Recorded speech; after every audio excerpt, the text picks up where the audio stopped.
You've probably told yourself this exact sentence at some point. I don't make enough money to invest right now. Maybe you said it last month when the car needed brakes. Maybe you said it this morning when you looked at your paycheck and did the math on rent, groceries, and whatever's left over. And look, I'm not here to tell you that you're lying to yourself. For a lot of people, that sentence is completely true. But here's the thing that's going to bother you for the rest of this video. The gap between people who build real wealth and people who don't isn't usually a gap in income. It's a gap in one specific habit. And that habit costs $500 a month, not $5,000.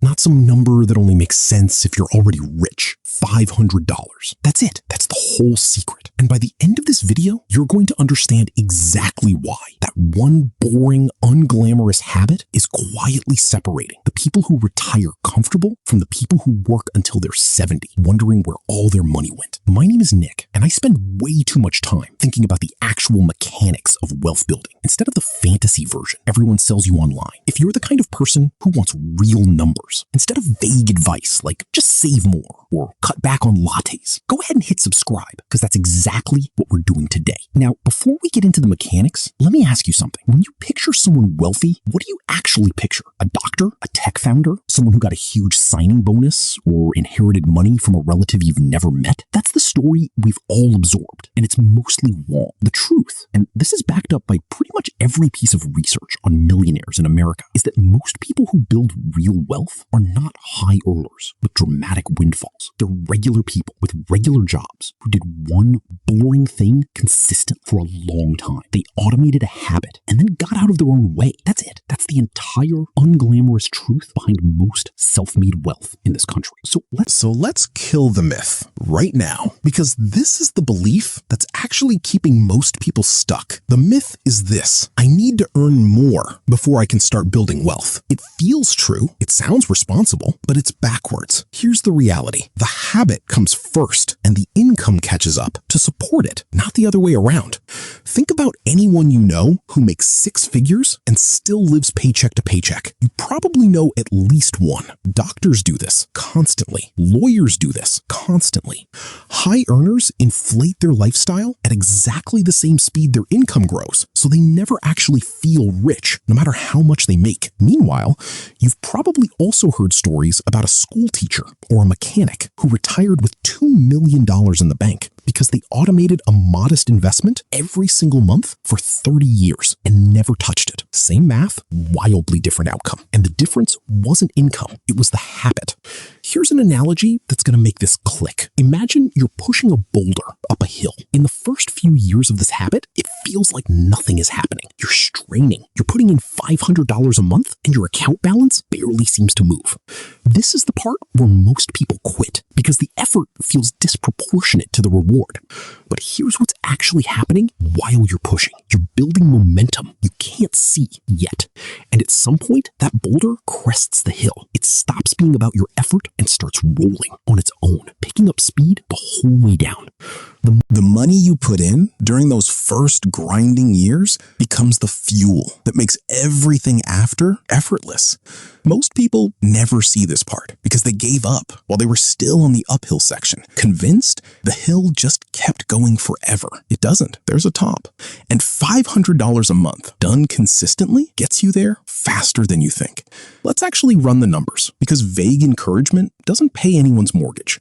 Say you start investing $500 a month into a diversified portfolio, something like a basic index fund, and you earn a conservative 7% average annual return, which is actually a bit below the long-term historical average of the stock market.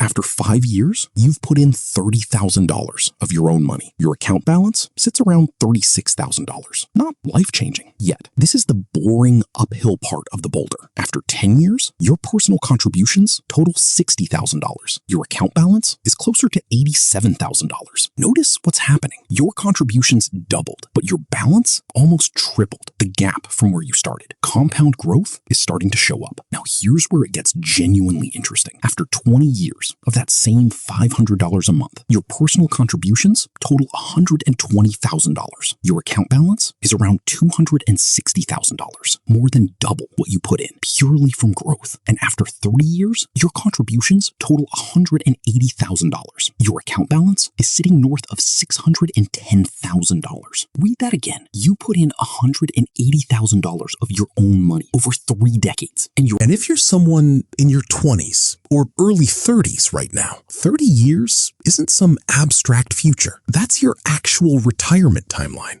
Now, let's stress test this, because I don't want you thinking this only works under perfect conditions. What if your return is lower than 7%? Let's say the market only averages 5% over your investing life, which is genuinely pessimistic by historical standards. Even then, that same $500 a month over 30 years gets you to roughly $400,000. Still nearly $220,000 more than you actually put in. What if you're more aggressive and average 9%, which is closer to the long-term historical average of the S&P 500 before inflation? Now, that same habit gets you to nearly $850,000 over 30 years. Same $500 a month, same 30 years of discipline. The only variable that changed is the return environment, which you don't control. What you do control is whether the habit exists at all. That's the part of this equation that's actually in your hands, and it's the part most people never lock in. Here's another angle on this that most people don't think about, which is timing relative to your age. If you start this habit at 25 instead of 35, you're not just getting 10 extra years of contributions, you're getting 10 extra years of compounding on top of those contributions, which is a completely different thing. Starting at 25 with $500 a month at 7% gets you to roughly $1.2 million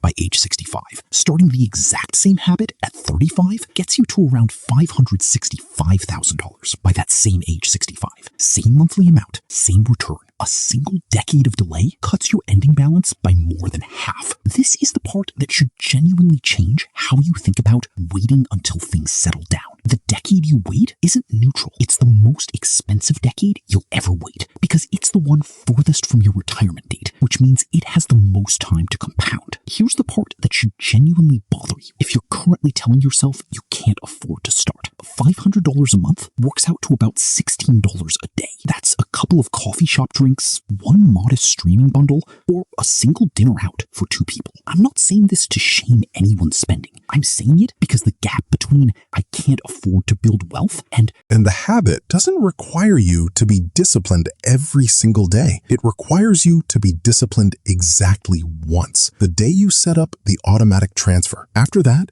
the habit runs itself, whether you feel motivated or not. This is actually the real magic of this specific habit, and it's psychological, not mathematical. When you automate $500 a month into an investment account, you remove willpower from the equation entirely. You are no longer relying on your future self to make a good decision every single month. Your past self already made the decision once, and now it just happens in the background, the same way your rent or your phone bill happens without you having to remember it. This is why people who automate their investing build wealth at dramatically higher rates than people who plan to invest whatever's left over at the end of the month. Spoiler alert, there is never anything left over at the end of the month. Something always expands to fill the gap. A vacation, a new phone, a slightly nicer apartment. The habit only works if it happens before you have the chance to spend the money, not after. And here's something that happens to your identity once you've been doing this for a year or 2.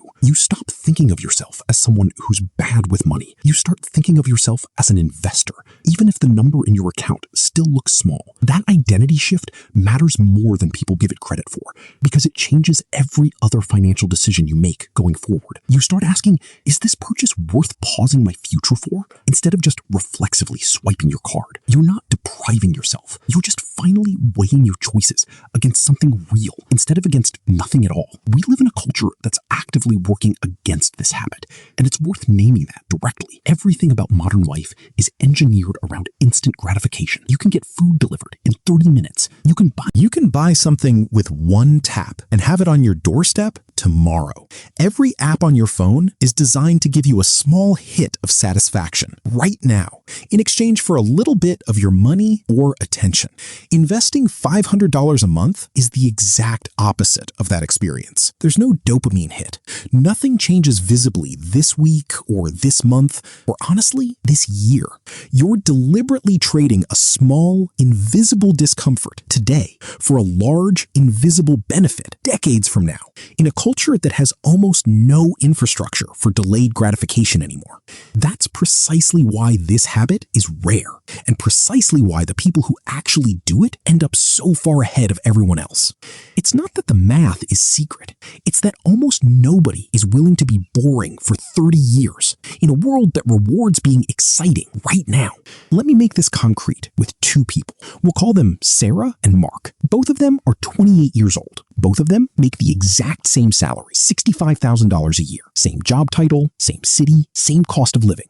The only difference between them is one habit. Mark tells himself he'll start investing once he gets a raise, once he pays off his car, once things settle down. Sarah, meanwhile, sets up an automatic $500 a month transfer into an index fund the week she read something like this, and then she basically forgets about it. Fast forward 20 years. Both of them got roughly the same raises over that time. Both of them dealt with the same unexpected expenses, the same inflation, the same normal ups and downs of adult life. Mark is 48 now, still meaning to start once things settle down, and things never quite settle down because they never do. Sarah, meanwhile, has been automating that $500 a month the entire time, and her account is sitting around $260,000 purely from that one habit, without a single additional dollar beyond her original plan. Here's the part that really stings if you're on Mark's side of this story. The gap between Sarah and Mark isn't a gap in intelligence or effort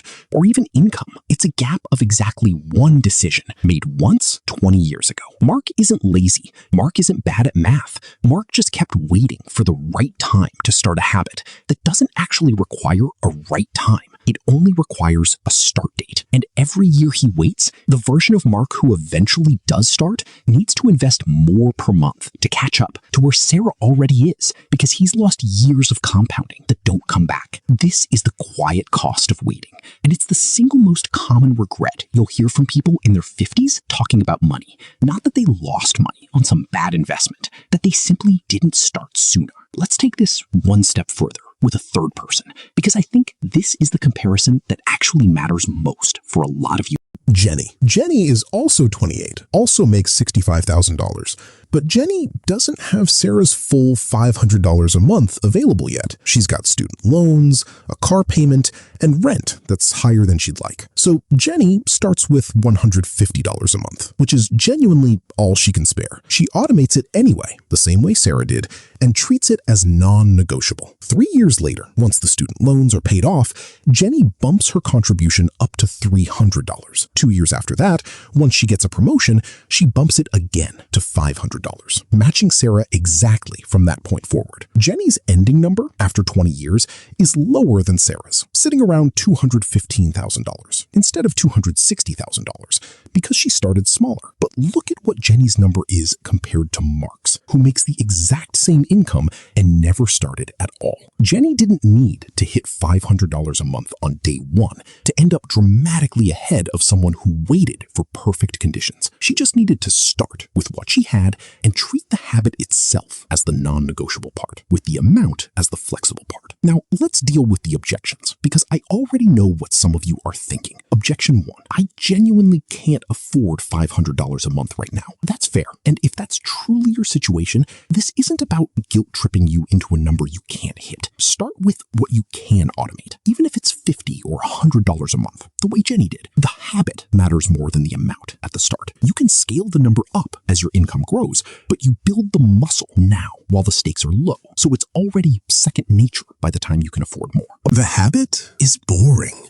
The habit doesn't feel exciting in month 3 or month 12 or, honestly, even year 5. But boring, consistent habits are exactly what separate the people who quietly retire comfortable from the people who spend their whole lives waiting for a better moment to start. That better moment isn't coming. This is the moment. Automate it, forget about it, and let the next 20 or 30 years do something your future self will actually thank you for.